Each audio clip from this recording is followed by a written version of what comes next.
संगी हो और संगवारी हो, नवा नवा वीडियो ला देखे बर और गाना ला सुने बर हमार चैनल ला सब्सक्राइब कर और घंटी ला जरूर दबा।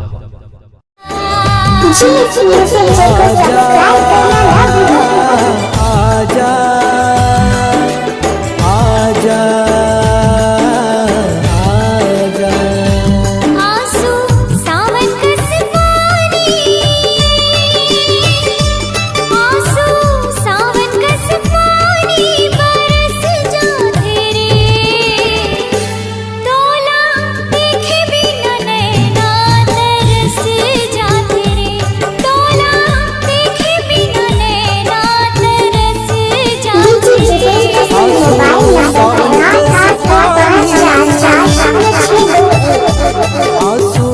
सावन कस पानी बरस जाते वो, तोला देखे बिन नैना तरसी जाते वो, तोला देखे बिन नैना तरसी जाते वो।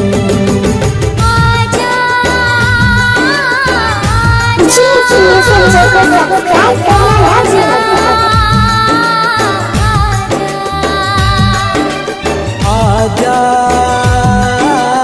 आजा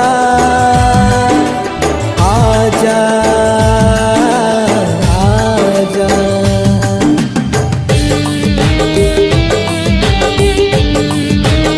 DJ Jitendra Singh mobile number है 8815440621।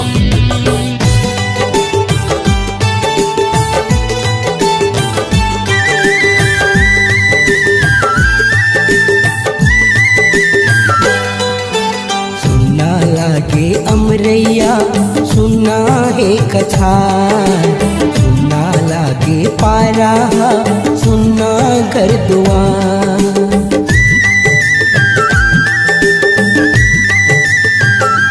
हाँ सुना लागे अमरैया सुना है कथा, सुना लागे पारा सुना घर दुआर। दिल आवक से आगे,